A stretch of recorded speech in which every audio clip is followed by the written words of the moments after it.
The piston ring seals the piston to the cylinder, producing compression as the engine operates. As the ring wears, the seal will be lost and compression will drop. Under normal conditions, the piston ring will wear very slowly. Dirt and dust will quickly cause piston ring wear. During normal operation, the piston ring doesn't make contact with the cylinder. There's a thin coating of oil between the two that prevents the metal components from making contact. If there's not enough oil, or no oil, the components will touch and damage will occur very quickly. Because the piston ring and cylinder work as a pair, anytime there is ring damage, there will likely also be cylinder damage, so both components should be carefully inspected. Replacing a damaged piston ring is a moderately difficult repair, but I'm going to show you how, so you can do it yourself. Hi, I'm Mark Socha. Do-it-yourself repairs like these are easier than you might think. From lawn machines to cordless drills, kitchen mixers, Outdoor grills. our how-to videos walk you through each repair from start to finish. So doing it yourself means never having to do it alone.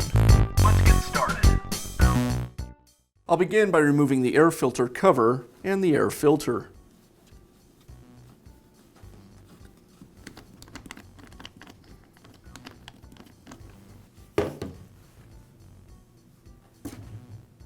Now remove the screws that secure the air filter base and the carburetor.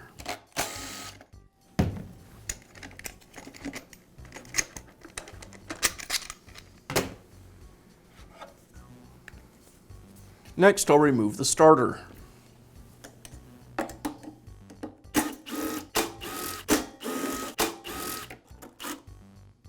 And now remove the engine cover.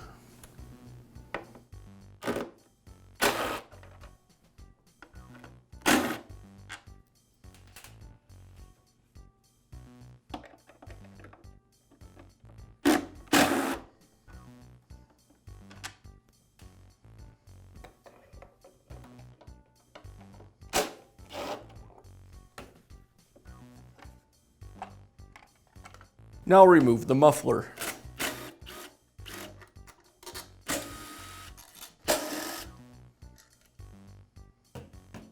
Now remove the spark plug.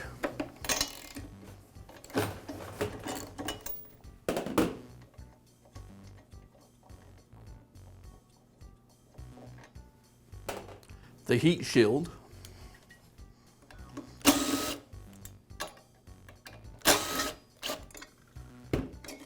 And the insulator.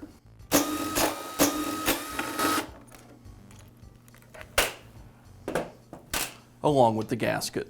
Now I can remove the cylinder.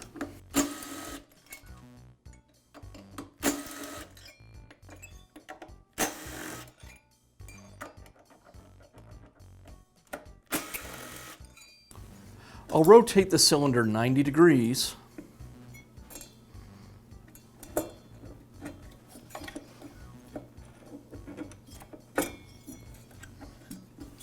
And now I can pull it away from the piston.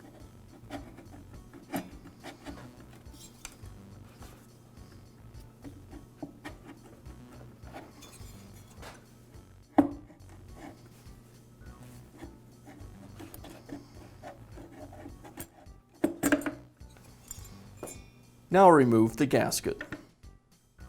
Now I can remove the retaining ring.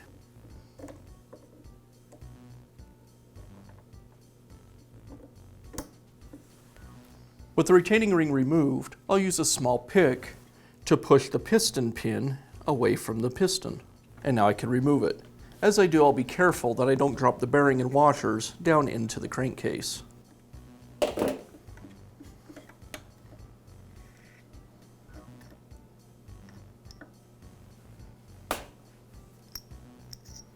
I can remove the washers and the bearing. Now I can remove the old piston rings and install the new. I'll pull the piston ring away from the piston, working it out of the groove.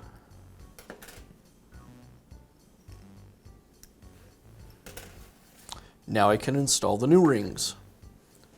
If you look at the end gap, you'll notice the rings have a quarter circle cut out. That quarter circle should be pointing up or against the pins on the grooves in the piston. I'll carefully install the new rings, being sure I don't bend them too far so they break.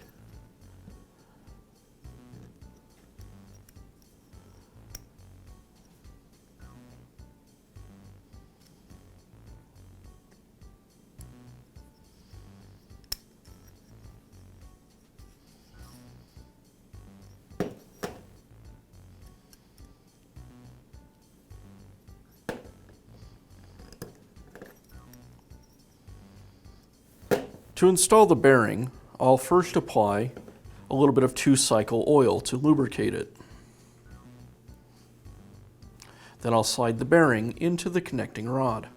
I'll install the washers on either side.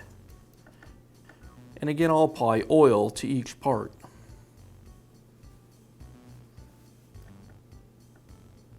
Now install the piston. The arrow on the piston should be pointing towards the exhaust side of the engine. I'll apply some oil to the piston pin and insert it through the piston and into the connecting rod.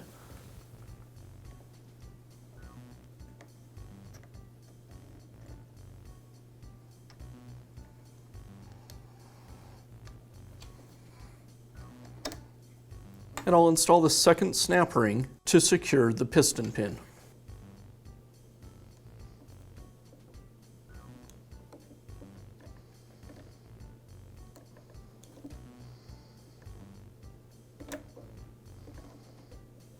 I'll make sure that the snap ring engaged in the groove all the way around. I'll place the gasket on top of the crankcase, making sure I align it with the screw holes and the opening for the piston. To install the cylinder, first I'll apply some 2-cycle oil to the inside. This will lubricate the cylinder to the piston. To install the cylinder, I'll want to rotate it so either the intake port or the exhaust port is facing against the back of the tool. That just makes it fit a little easier so I can slide it onto the piston. I'll need to compress the piston rings and carefully slide the cylinder over the piston.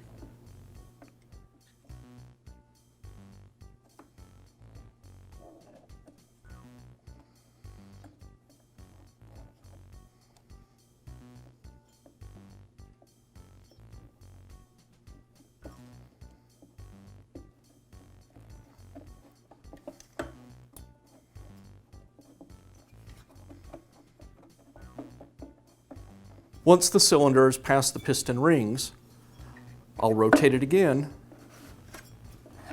so the exhaust port and the intake port are on the correct sides. Then I'll seat the cylinder against the crankcase, and now I can secure it with the screws. I'll insert the screws back into the cylinder.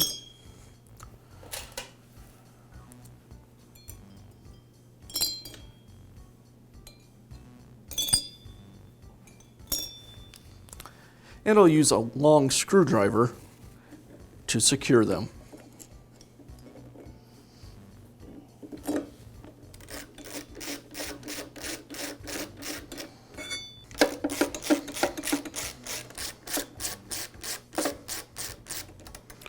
Initially, I just leave the screws loose.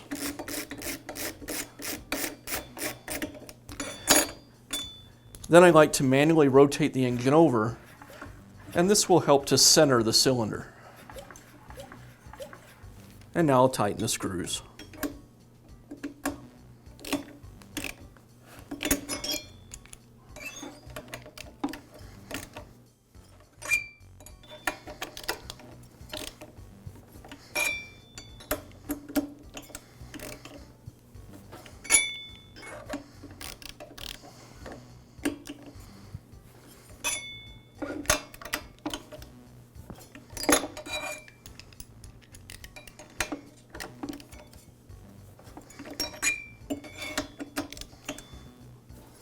Now reinstall the insulator and gasket.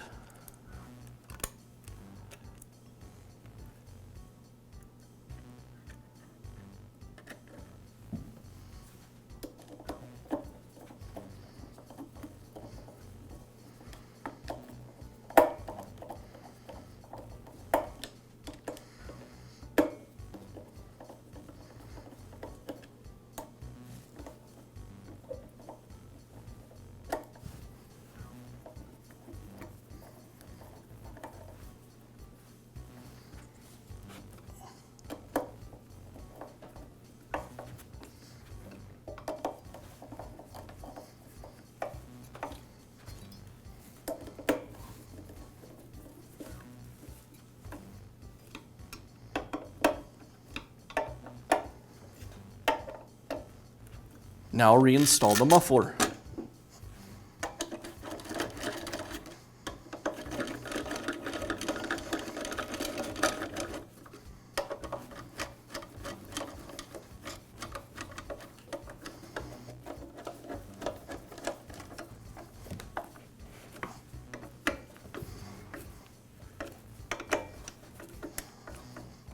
Next, I'll reinstall the heat shield.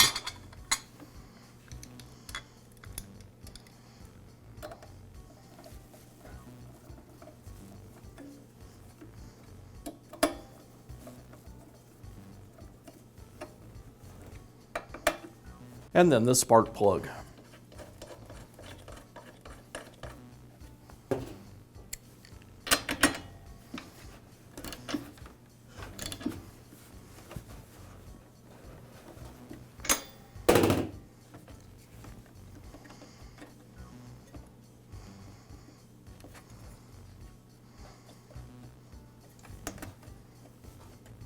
And now reinstall the motor cover.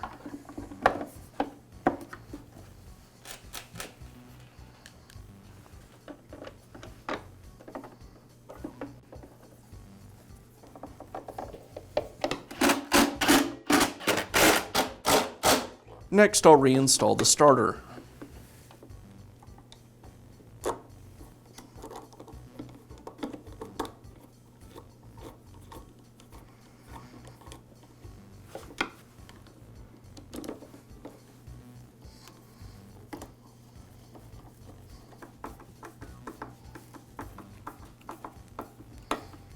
Now I'll reinstall the air filter base and the carburetor.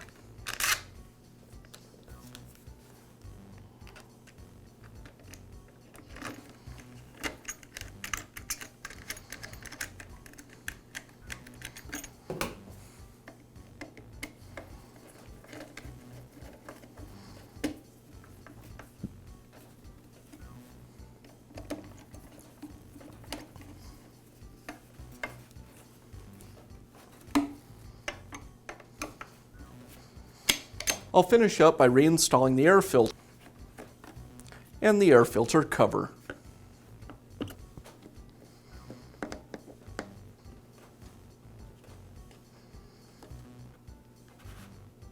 And now you know how to replace the piston ring in your small engine. Be sure to check back often for new videos and expert advice. If you found this video helpful, give us a thumbs up And leave a comment.